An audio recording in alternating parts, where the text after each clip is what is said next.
Hi everyone! When we're thinking about going vegan, we tend to focus on food that we're going to eliminate from our diet, namely the animal products. But we know less about what food we can bring in and incorporate in our lives that's going to enhance and enrich our day-to-day eating experience. So today I'm going to share with you 10 things that I almost always have in my kitchen that not only they're great to eat, but really make my life easier. And let's face it, if it's easy, it's a lot more sustainable and we're happier.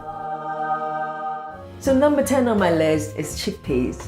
So I tend to get chickpeas in jars like this. Personally, I don't buy tin food, so I get them in either glass jars or cartons. And with chickpeas, you can do all sorts of things with them. You can blitz them and turn them into soup and put them in salads and stew.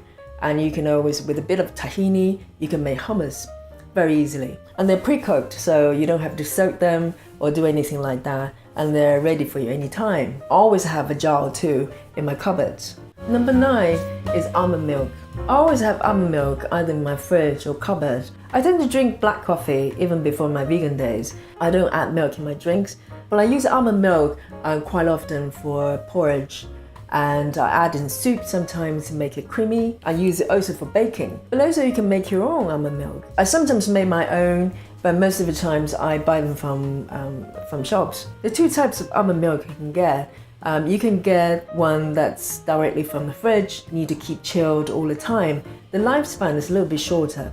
But I always keep a pack like this, which is the long life one that you can keep in the room temperature in the cupboard for much longer. So if I ever run out of the fresh ones, I know I'm not going to get stuck. I pick almond milk simply because it's my personal preference, but there are all sorts of nut milk you can buy, like cashew milk and soya milk as well.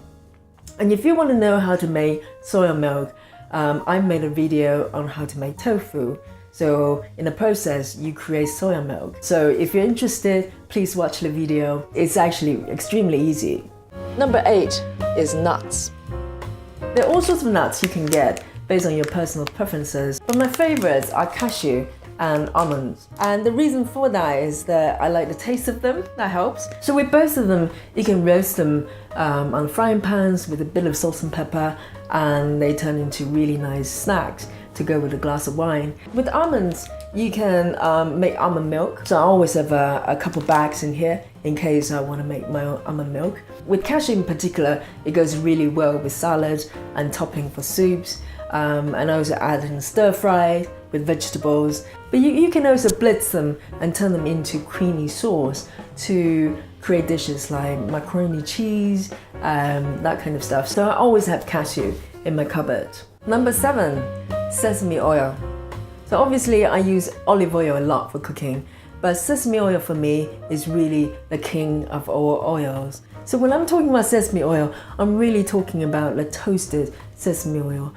It's so aromatic, it's got this nutty, roasted flavor I just love. So obviously you can cook with it, but I tend to use it raw. I use it to create salad dressing, I drizzle it on fried vegetables, on soup sometimes, and it just tastes wonderful. So if you want to cook with sesame oil, you want to blend a little bit of olive oil with it, because the burning temperature of sesame oil is a little bit lower. I'm practically using everything, it's embarrassing. Number 6 on my list is peanut butter.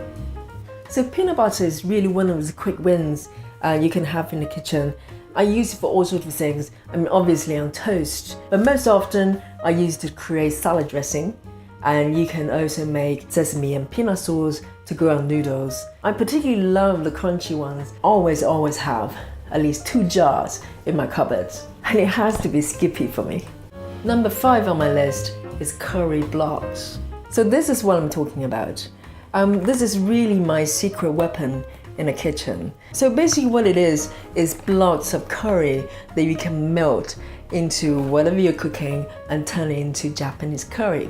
I always have a pack or 2 in my cupboard. If I run out of idea what to cook and I see these packs, I can just throw some vegetables in the frying pan, add some water, and add these. You have curry in 20 minutes. How amazing is that? So when you're buying this type of curry, make sure you check the ingredients, because some of them contain animal products. But this one's completely vegan, and I like it hot. So this is definitely my favorite. Number 4 is mayonnaise. I absolutely adore mayonnaise. So when I first became vegan, I searched high and low to find alternatives.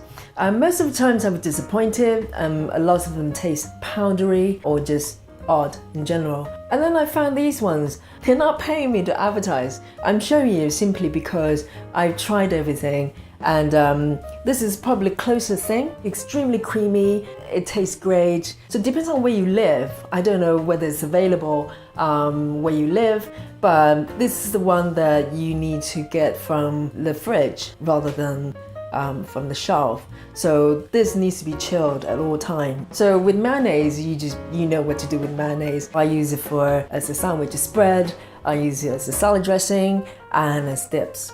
Number 3 is miso. I always have miso in my fridge. So there are all sorts of misos you can get. There are white ones, red ones, the ones made of soya, also ones that are made of barley. I buy a lot of Japanese miso, but if you want to buy Japanese miso, definitely check the ingredients because most of them will have fish in them. But this one in particular, the only ingredients is really soya beans and salt.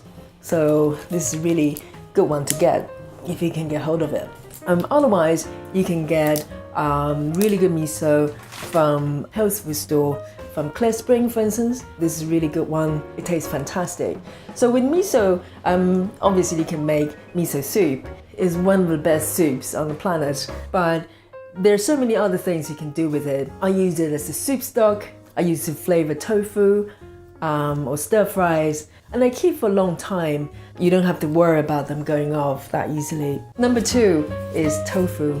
So tofu plays a big part in my life, even before I became vegetarian or vegan. So I buy them from shops, obviously, but I also make them at home from time to time. And if you want to know how to make them, I actually made a video on showing you how to make them. So if you haven't seen it, please go check it out.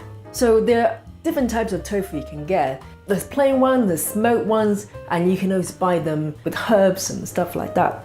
I tend to stick with the plain ones because it depends on what you do with them, you can transform them into different things. So there are ones that you can buy from the fridge, you need to chill in the fridge, but I also always keep a few of these that you can store in the room temperature. The lifespan is a lot longer. This is absolutely gorgeous. This is silky tofu. It's really soft and smooth, and you can just cut them in cubes and put them in miso soup or salad even. But my real tofu secret weapon is this, air-dried tofu. This you can probably only get from Japanese shops. So if there's one near you, please go look it up. This type of tofu is extremely easy to store. They keep for a long time. When you're ready to use it, simply take it out of the packet, put it in a bowl, pour in some hot water, and leave it for a few minutes. It will come back to life.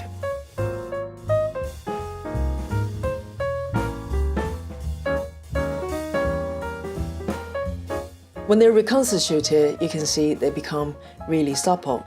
So when they're ready to be used, you can cut them in cubes or whatever shape you like and put them in stir fries, in soups. And just like other types of tofu, you will take on whatever flavor you put in the dishes. The texture is akin to soya meat. They're quite delicious. So the number 1 is these guys. So tomatoes and avocados. For me, they're the kings and the queens of all vegetables. They're extremely easy to keep. There's so many things you can do with them. If you break into my kitchen anytime, not that I recommend that you do that, and open my fridge, you can almost always find a stash of tomatoes and avocados. So you're asking what you should do with them. I say just eat tons of them. They're good. So there you go. They're the 10 things I always have in my kitchen. I put them in ranking. It's not really fair because they all do their special things, but they all have one thing in common, which is the convenience. They're great to eat, they're easy to store, and they're versatile in terms of what you can do with them. So hope you like the video. See you next time.